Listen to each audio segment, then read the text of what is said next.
ایک اور جگہ پہ فرمایا، یہ 5ویں پارے کی آیت ہے سورۃ النساء کی، فرمایا وَمَن يَعْمَلْ سُوءًا أَوْ يَظْلِمْ نَفْسَهُ ثُمَّ يَسْتَغْفِرِ اللَّهَ يَجِدِ اللَّهَ غَفُورًا رَحِيمًا۔ توجہ میری طرف، میں بڑی اہم بات کر رہا ہوں، آپ حضرات توجہ میں نہیں بیٹھے میرے خیال میں۔ فرمایا وَمَن يَعْمَلْ سُوءًا أَوْ يَظْلِمْ نَفْسَهُ، جو شخص برائی کرے یا اپنی جان کا ضرر کرے، ثم یستغفر اللہ، پھر اللہ تعالیٰ سے معافی چاہے، یجد اللہ غفور رحیما، تو وہ اللہ تعالیٰ کو بڑی مغفرت والا، بڑی رحمت والا پائے گا۔ تو اتنے گناہ کر کہ تیرے گناہ آسمان و زمین والا خلا بھر دیں گے، آسمانوں کے ستاروں سے بھی زیادہ تیرے گناہ ہو جائیں، لیکن رب العالمین کے حضور آ کر ندامت کے اشک بہا کے تو دیکھ۔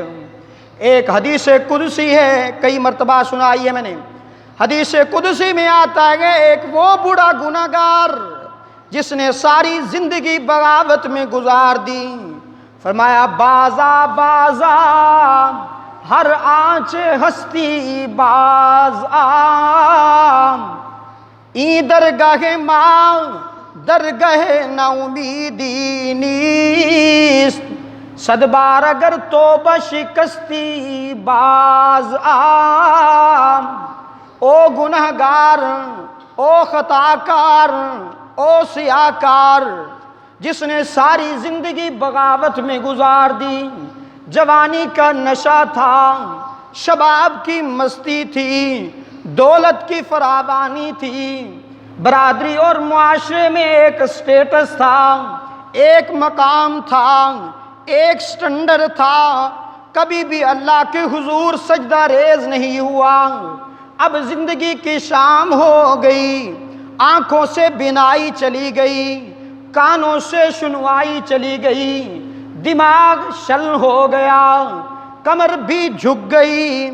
ہاتھ پاؤں بھی کانپنے لگے، لرزنے لگے، ساری دنیا سے مایوس ہو کر، ساری دنیا سے ٹھکرا کر جب یہ بوڑھا گناہگار رب العالمین کے حضور آتا ہے اور آ کر کہتا ہے کہ تنگ دستی کے جو عالم میں گھبراتا ہوں، تنگ دستی کے جو عالم میں گھبراتا ہوں، پر در غیر پہ جاتے ہوئے شرماتا ہوں، ہاتھ پھیلانے میں محتاج کو غیرت کیسی،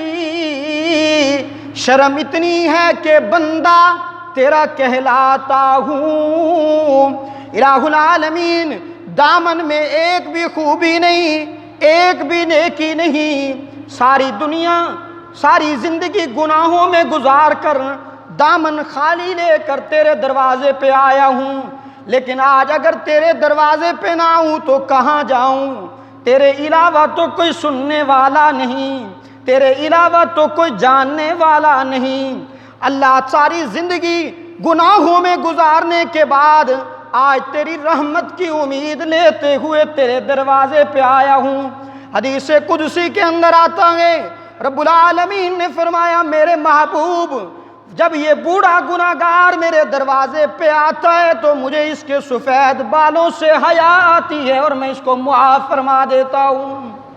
فرشتے عرض کرتے ہیں الہ العالمین یہ تو اتنا بڑا گناہگار تھا، اتنا خطا کار تھا، اتنا سیاکار تھا، آپ نے اس کو معاف کر دیا۔ رب العالمین بھی فرشتوں سے فرماتے ہیں میرے فرشتوں اس کا سابقہ ڈیٹا سب جو ہے وہ ڈیلیٹ کر دو، کیونکہ آج اس نے ندامت کے اشک میرے سامنے بہا دیے، اگر آج بھی اس کو میں مایوس لوٹا دوں،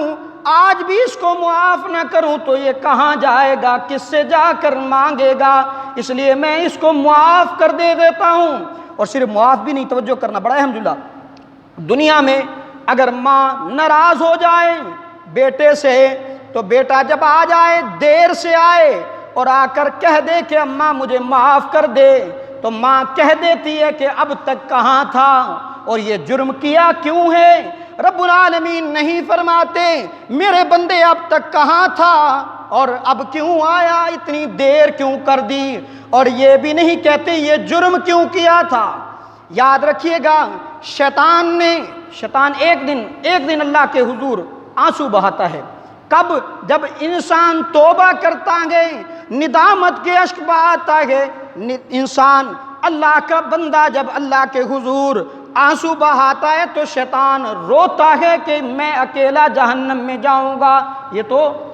چلا گیا نا مجھے چھوڑ کر کے، میں تو اس کو جہنم کے کنارے پر لے کے جا رہا تھا۔ تو بہرحال میرے دوستو، دعا ہے اللہ رب العزت سے، اور آخری جمعۃ الوداع چل رہا ہے، آپ حضرات سے میری یہی التماس ہے، اللہ کی رحمت سے نا امید کبھی نہ ہوں۔ گناہ